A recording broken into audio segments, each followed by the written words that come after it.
اب یہ کانسیپٹ آج دنیا پڑھا رہی ہے، یہ کانسیپٹ دین ہمیں پہلے پڑھا چکا ہوا ہے، ہم نے اس کو فالو نہیں کیا، ہمارا مسئلہ ہے، ہم نے اس کو سمجھا نہیں، ہماری کمزوری ہے۔ نیٹ ورک بنا تو لیا، اس کو مینٹین نہیں کریں گے نا اگر آپ، تو پھر آپ تیسرے سٹیپ پہ نہیں جا سکتے ہیں۔ نیٹ ورک کے لیے لیڈر اچھا ہونا چاہیے، لیڈر نیٹ ورک سے ہی نکلتے ہیں۔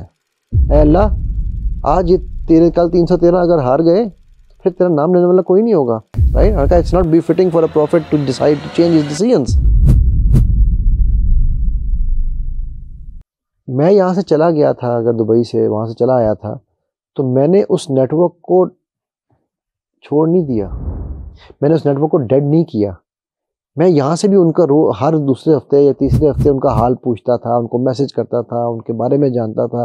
جن کی اب ایک ہمارے دوست ہیں وہ اشفاق صاحب، ان کا بیٹا ماشاءاللہ زبردست وہ ٹیکوانڈو کا فائٹر ہے، تو میں اس کے بارے میں اس کی اپڈیٹس ان سے شیئر کرتا رہتا تھا، ٹھیک ہے۔ اب وہ کیا ہے کہ مجھے اس میں ان سے کوئی کام نہ لینا، پہلے تھا نا، آج لیا نا، اب شاید دوبارہ ضرورت پڑے گی، بٹ میرے لیے وہ نیٹ ورک میرا امپورٹنٹ ہے، وہ لوگ میرے لیے امپورٹنٹ تھے، میں ان کو ان کی وہ ڈیو رسپیکٹ دے رہا تھا جو ان کا حق ہے، ٹھیک ہے۔ آپ صلی اللہ علیہ وسلم کی آپ اٹھا کے دیکھ لیجئے پوری کی پوری ہسٹری، سیم وہی چیز ہے، وہ جو میں نے یا ابا عمیر والی سنائی ہے، وہ کیا ہے؟ آپ صلی اللہ علیہ وسلم نے بچے سے کچھ لینا تھا، ٹھیک ہے۔ اسی طرح بے تحاشا حدیث ہے، وہ غالباً صحابی کا نام ظاہر میرا خیال ہے، جو سوق مدینہ میں آپ صلی اللہ علیہ وسلم نے جا کے ان کو پیچھے سے یوں پکڑ لیا، ٹھیک ہے۔ اب وہ بھی ایک، اگر آپ حدیث پہ غور کریں تو آپ صلی اللہ علیہ وسلم نے ان سے کیا لینا تھا؟ That is all genuine networking, because network بنا تو لیا، اس کو مینٹین نہیں کریں گے نا اگر آپ، تو پھر آپ تیسرے سٹیپ پہ نہیں جا سکتے جو ہے لیوریجنگ۔ مینٹیننس سب سے مشکل کام ہے، کیونکہ اس میں آپ کا سنسیئر ہونا بہت زیادہ امپورٹنٹ ہے، ایک دوسرے کی بے لوث ہیلپ کرنا، مدد کرنا آپ پہ فرض ہو جاتی ہے، ٹھیک ہے۔ سو مینٹیننس آف نیٹ ورک جو ہے وہ اس کے لیے آپ کو یہ بہت ضروری ہے کریں۔ تھرڈ جو جس کی میں نے بات ابھی کی، لیوریجنگ اے نیٹ ورک۔ لیوریج کا مطلب ہے آپ اس سے فائدہ کیسے اٹھائیں گے، ٹھیک ہے، کولیبریشنز کے ذریعے، ایک دوسرے کی بے لوث مدد کے ساتھ ساتھ لوگوں سے جڑوائیں۔ میں نے بی این آئی کی بات کی تھی، بی این آئی والے یہ کرتے ہیں کہ جی اگر آپ ایک آدمی جو ہے وہ سیلز کا بندہ ہے، اس کو سیل چاہیے، تو وہ جس کمپنی میں سیل کی اپرچونٹی ہے اس پروڈکٹ کی، وہ اس کو اس سے ملوا دیں گے۔ اب اس میں جو ملوا رہا ہے اس کا کوئی فائدہ نہیں ہے، 1 روپے کا فائدہ نہیں ہے، لیکن وہ جینونلی ملوائے گا۔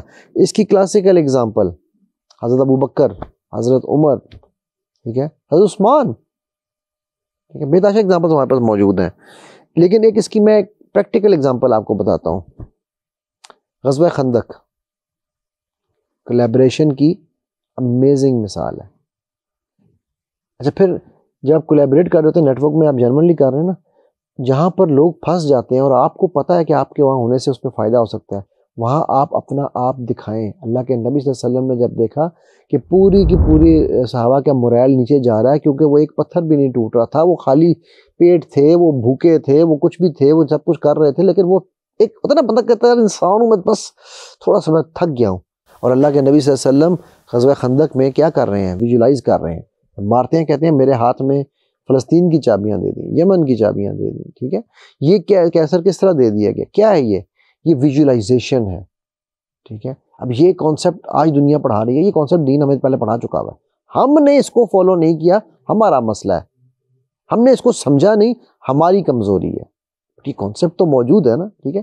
سو غزوہ خندق میں وہ جو واقعہ ہے وہ کیا ہے؟ وہ کولیبریشن ہے، میوچل سپورٹ ہے۔ جب آپ نے دیکھا، اچھا یہ ایک لیڈرشپ کی بھی بات آتی ہے نا، لوگ کہتے ہیں نیٹ ورک کے لیے لیڈر اچھا ہونا چاہیے، لیڈر نیٹ ورک سے ہی نکلتے ہیں، لیڈرز پیدا کیے جاتے ہیں۔ میں نبی صلی اللہ علیہ وسلم کی قربان جاؤں، میں ان کی ہر چیز کے اوپر، ٹھیک ہے، میں سمجھ نہیں آتی کہ میں ان کی کس جہت کو پکڑوں تو وہ جہت میں شاید مکمل کر پاؤں، شاید کبھی بھی نہ کر پاؤں۔ میں آپ صلی اللہ علیہ وسلم نے how did he make leaders, اس پہ کام کر رہا ہوں آج کل کہ آپ صلی اللہ علیہ وسلم نے لیڈر بنائے کیسے، ٹھیک ہے۔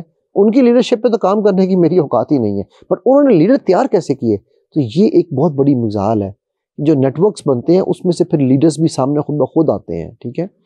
پھر آپ جو لیوریجنگ میں جہاں بات ہم کر رہے ہیں، ٹھیک ہے، اس کی یوٹیلائزیشن، اس نیٹ ورک کا فائدہ جب اٹھانا ہے تو اس میں چھپی ہوئی وزڈمز کیا ہیں، اس میں حکمتیں کیا ہیں، ان کو سمجھیں، ٹھیک ہے۔ مثلاً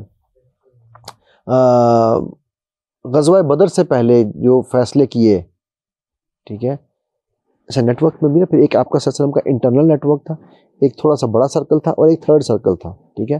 غزوہ بدر کی اگزامپل ہمارے سامنے موجود ہے. آپ نے اس کے اندر کس طرح کے فیصلے کیے, آپ کو شاید یہ پتہ ہے یا نہیں پتہ, غزوہ بدر سے پہلے ایک رات پہلے آپ صلی اللہ علیہ وسلم نے ایک وفد بھیجا تھا یہ دیکھنے کے لیے کہ قریش کہاں ہے.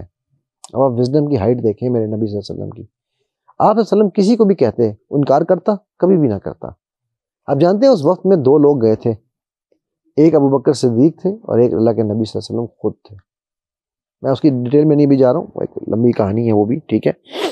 تو وہ کیا تھا کہ وہ فیصلے کا وقت تھا اور لیڈ فرام دا فرنٹ کرنا تھا, اور 100% یا کیا کہتے اللہ کے نبی نے کیا کہا, اے اللہ آج یہ تیرے کل 313 اگر ہار گئے پھر تیرا نام لینے والا کوئی نہیں ہوگا, تو غلطی کی گنجائش کو نہ. ٹھیک ہے.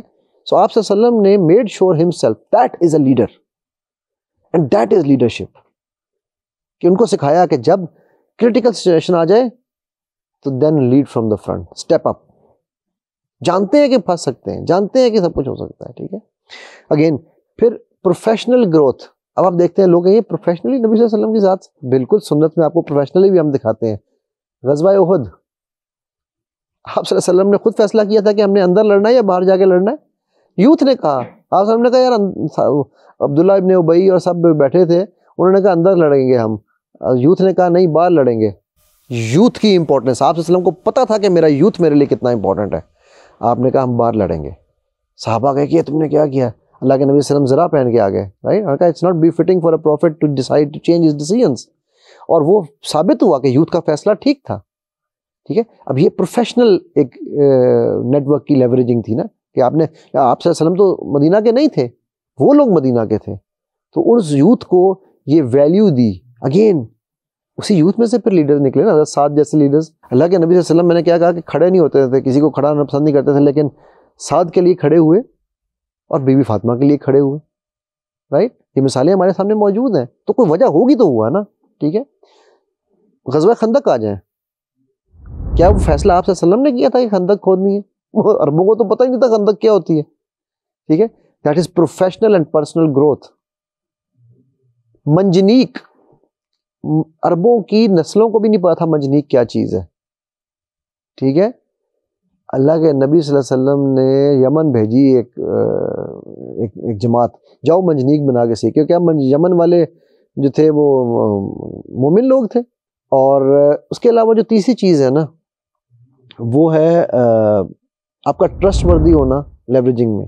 ٹھیک ہے. کہ آپ کتنے ٹرسٹ وردی ہیں اور آپ اس ٹرسٹ وردینس کو یوٹیلائز کیسے کرتے ہیں. ٹھیک ہے. حضرت عمر کی مثال, حضرت عمر جو تھے وہ سب سے پہلے غریبوں میں کپڑے اور ہر چیز بانٹا کرتے تھے. ٹھیک ہے.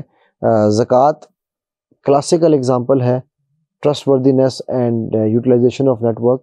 اگر آج میں یہ گارنٹی سے کہتا ہوں, اگر آج ہم مسلمان صرف اپنی زکوٰۃ اور عشر ایمانداری سے دے لیں تو ہمیں کسی ٹیکس کی ضرورت نہیں ہے, ہمیں کسی اس چیز کی ضرورت نہیں ہے. ٹھیک ہے. یہ نیٹ ورکس جب بن جاتے ہیں, ٹھیک ہے, پھر ان نیٹ ورکس کو لیوریج کیا. اسی لیے جنگوں میں آپ دیکھیں کہ جو قبائل معاہدے کرتے تھے, پھر وہ ان معاہدوں کے ساتھ اس ایک مین فوج کے ساتھ اسٹک کرتے تھے. ٹھیک ہے. جو توڑتے تھے معاہدے پھر ان کے ساتھ تو کیا ہوتا تھا وہ ایک الگ سٹوری ہے, میں اس کی طرف نہیں جا رہا ہوں.